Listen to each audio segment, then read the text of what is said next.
Que você perguntou. Então, quando você tá muito naquela energia daí do desespero, parece que some. Então, quando você vai muito pro soltar, as coisas acontecem. E foi exatamente o que aconteceu comigo. Quando eu falei, eu não quero saber de relacionamento, eu tô tão bem, vou curtir o meu filho, fui pro parque, me diverti com ele, eu falei que eu quero saber de pessoa, vou tocar com o meu negócio na época. Conheci ele. Então, assim, mas quando eu tava ali pensando, poxa vida, por que eu tenho que ficar sofrendo com esses malas sem alça, né? Aí eu falava assim, não dava certo. Então, eu acho que tá muito nessa questão da lei da atração. Aí eu acredito bastante. E tem influência. Thaís, e uma coisa importante também. Hoje em dia, eu acredito que as pessoas não saibam pedir, né?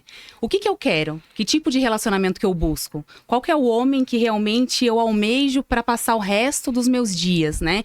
Então, hoje em dia, quando a gente fala de relacionamento, eu acho que tá muito líquido. Justamente porque a gente tem uma gama de opção aí nas redes sociais. Ah, é né? muita, né? Então, Cardápio. assim, até ia fazer uma pergunta para você, Will. Hoje em dia, com tantas opções, como que a gente consegue se manter num relacionamento? Aí depois eu volto para outra pergunta que eu vou fazer também. Tá ótimo. Boa, interessante, hein? Hoje a gente tem literalmente né, essa dificuldade, porque com o acesso às redes sociais, né, essa proliferação que a gente tem, literalmente, tanto homens quanto mulheres têm um acesso a um cardápio humano. Hoje, quando você abre um Tinder, um Happn, um Badoo, outros aplicativos, você tem tantas opções que muitas vezes você se perde. Nossa, mas como que eu vou escolher a melhor opção? E aí entra naquilo que eu costumo chamar de paradoxo do sorvete. Por exemplo, se você vai numa sorveteria, por exemplo, essas de McDonald's normal que você vê em shopping, e você vê ali 3 opções, chocolate, misto e baunilha, fica muito mais fácil para você escolher. Porque tá limitado, né? Tá limitado. Só tem 3 ali. Só tem 3 possibilidades. Verdade. Agora, de repente, você vai numa outra sorveteria ali que tem 100 opções ali de sabores e você tem que escolher, de repente, 1, 2, 3 opções, a pessoa trava. Nossa, mas será que agora eu vou pegar de menta, de sensação, de doce de leite? E hoje o que eu vejo nos relacionamentos é muito isso. Antigamente, na nossa época, na época dos nossos pais ou até mesmo avós, quais eram as opções que normalmente eles tinham ao longo da vida? Pessoal, coleguinha de escola, trabalho, pessoal da igreja, pessoal do bairro. Você tinha ali, de repente, umas 5, 10, 20 opções no máximo ali o resto da vida. Faz muito Hoje, sentido, né? hoje você Total. tem isso em 5 minutos que você dá uma passada no Tinder. Então, hoje, para você escolher uma pessoa, você pensa, nossa, mas será que eu vou escolher a pessoa certa? E se eu escolher essa e deixar passar tantas outras opções de mulheres ou de homens melhores? Então, a gente percebe que, principalmente, mulher nem tanto, tá? Porque mulher, ela é mais emocional. Então, ela acha que, cara, se eu achar uma pessoa que eu me conectar com ela, pra mim, ok. Agora, o homem, ele pensa muito nisso. Pô, se eu escolher essa daqui, eu vou ter que abrir mão de outras 200, 300, 500. Então, o homem, ele fica muito seletivo. Ele pensa, cara, pra mim escolher essa daqui, eu tenho que realmente ter muita convicção de que essa é a melhor. Ela tem que ter algo, assim, que eu não enxergo, assim, em todas as outras, pra realmente falar, cara, essa daqui eu quero namorar. Foi exatamente o que aconteceu quando eu encontrei a Thaís. Eu já tinha saído ali, tava naquela fase de pegação, saí com várias mulheres, mas eu me conectei tanto com ela nessa questão de espiritualidade, de sentir um brilho que ela tinha totalmente diferente, que eu falei, não, essa daqui realmente é um unicórnio. É difícil achar uma outra que nem ela. Então deixa eu laçar, porque por ela vale a pena abrir mão de todos os contatinhos ali que eu tinha na época. Legal. Então, E interessante também que a Thaís, ela tava super preparada para um relacionamento, né? Exatamente. Ela estava super autoconfiante, já tinha, né, deixado os contatinhos ou os relacionamentos que para ela não iam servir de nada. Ela meio que deu uma relaxada, mas ela sabia realmente o que ela queria, né? Então Mas- foi essa Mas você troca também. percebeu que ela falou que, por mais que ela tava já preparada, ela não Sim. queria. Ela queria passear com o filho, queria dar um, né? Queria realmente a curtir. vida dela, E de Sim. repente, realmente encontrou alguém. Mas o que gera, mas o mais legal é que realmente o que acaba gerando a atração muitas vezes é exatamente você estar numa vibe de desapego. Exato. Quando você percebe que tanto a mulher quanto o homem estão numa vibe assim, cara, eu tô bem comigo mesmo, comigo mesma, Era isso que eu a ia coisa falar. flui melhor. Exato. Eu vejo muita, principalmente mulheres, né, que eu atendo mais mulheres, muita mulherada desesperada. Nossa, eu preciso de um namorado, eu preciso conquistar um homem, eu preciso casar, preciso ter filhos. Quando você tá muito na chave do quero, preciso, do desespero, a coisa trava, a coisa não anda. Quando você tá numa fase assim, cara, eu vou focar em mim, vou trabalhar, vou estudar, vou me divertir, deixa a coisa fluir naturalmente, a coisa acontece. Eu acho que a coisa fluiu muito bem entre a gente, porque nós dois estávamos nessa vibe. A gente tava assim numa questão, cara, se aparecer uma pessoa bacana, ótimo, mas não estamos no desespero, estamos vivendo nossa vida, estamos curtindo. Ô Will, vocês começaram a ficar e já se apaixonaram, certo? Mas aí eu tenho a pergunta pra fazer pra vocês. Já que vocês estavam ficando e de repente começaram a namorar, me responde, Will.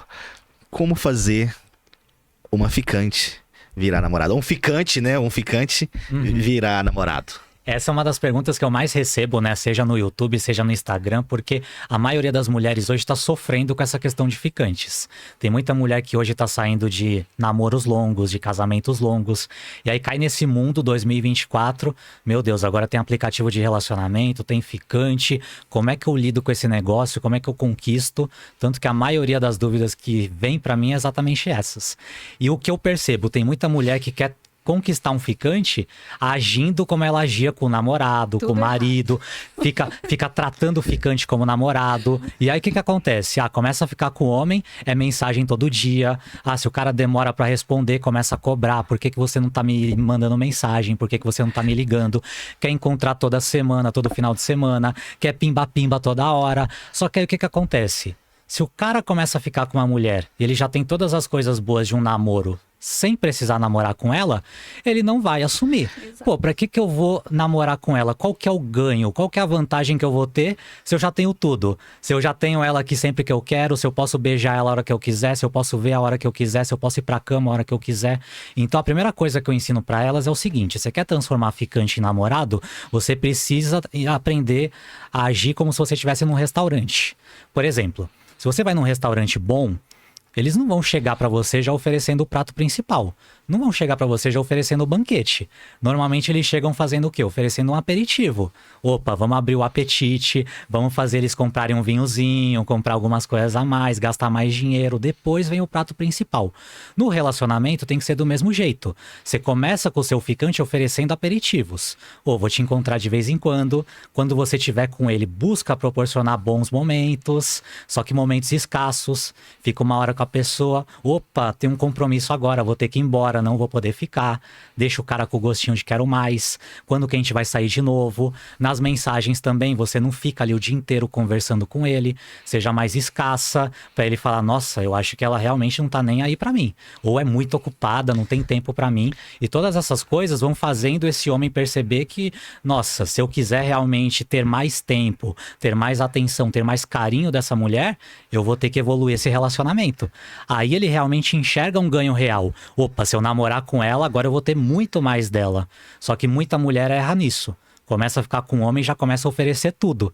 E aí, quando oferece tudo, quando você já chega oferecendo o banquete, a pessoa já enche a barriga, já sacia e fala, não, aqui eu já tô ok, vou pro próximo. Então, por isso que tem muita mulher que tem essa dificuldade. Então, eu sempre falo pra elas, quando você tá ficando com uma pessoa, é uma fase onde você tem que ser mais racional. Não é a hora pra você se entregar totalmente, falar, você é o amor da minha vida. Não. É a fase onde você tá ali no período de experiência. Tô te conhecendo, tô te avaliando, e você vai ter que me conquistar, vai ter que mostrar que você é merecedor pra... Então o certo é ir devagar, então. Devagar. E não fazer cobranças, viu, meninas? Meninas, não cobrem muito, porque senão Devagar e sempre. a gente sai correndo. Com certeza. Principalmente quando o cara ainda não tá apaixonado. Porque o homem pensa assim, né? Ele faz uma generalização. Pô, estamos só ficando, não temos nada sério. E essa mulher já tá pegando no meu pé desse jeito, já tá aqui cheia de cobrança. Imagina só quando virar minha namorada. Vai ser 10 vezes pior. Imagina se virar minha esposa, vai me amarrar no pé da mesa. Meu Deus do céu, Aí não vou vai ter dar vida. certo. Então acaba que cobrar demais num relacionamento faz o homem se afastar. Principalmente no início. Claro que existem fases do relacionamento onde o homem consegue absorver isso melhor. Por exemplo, se eu já tô namorando, se eu já tô casado, eu já tô apaixonado por uma mulher, eu consigo, digamos assim, acolher melhor essa cobrança. Porque eu já tenho um sentimento por ela e eu sei que ela vai estar me cobrando ali porque ela quer melhorar o nosso relacionamento, porque ela gosta de mim. Agora, quando o cara ele ainda não criou um sentimento, na cabeça dele passa o seguinte, essa mulher tá me cobrando por quê? Porque ela tá super apaixonada, tá com o sentimento aqui, e eu ainda tô aqui, eu ainda não tô nesse nível de sentimento. Então o cara pensa, nossa, tá uma disparidade muito grande. Ela tá apaixonada nível 100 e eu tô nível 10. Então ele pensa, cara, isso daqui tá muito desnivelado. E aí o cara se assusta porque ele pensa, cara, ou eu vou ter que fingir que eu tô assim também pra poder viver bem com ela, e ele se sente mal por isso, ou eu vou ter que mandar real, olha, sei que você tá gostando muito de mim, mas eu ainda não tô nessa vibe. E aí ele sente que ele vai decepcionar a mulher se ele falar isso. Então, na cabeça do homem, quando a mulher começa a demonstrar demais sentimento, ele entra numa vibe de perde-perde. Porque aí ou ele vai ter que ser mentiroso pra ficar ali se adaptando à mulher, ou ele vai ter que mandar real e decepcionar ela. É onde começa aquela parte onde que ele começa a não atender o telefone, começa a sair, começa a dar aquela desculpinha assim, começa a ficar mais distante. Uhum. Dá uma Acabou o canseirinha, desafio. né? Mas na verdade dá uma Mas- canseirinha por causa disso, por causa da Exatamente. cobrança que fica o tempo inteiro na pessoa. Mas assim, uma pergunta, Thaís. No caso, essas cobranças, geralmente, a gente pode dizer que são de mulheres não autoconfiantes? Porque quando a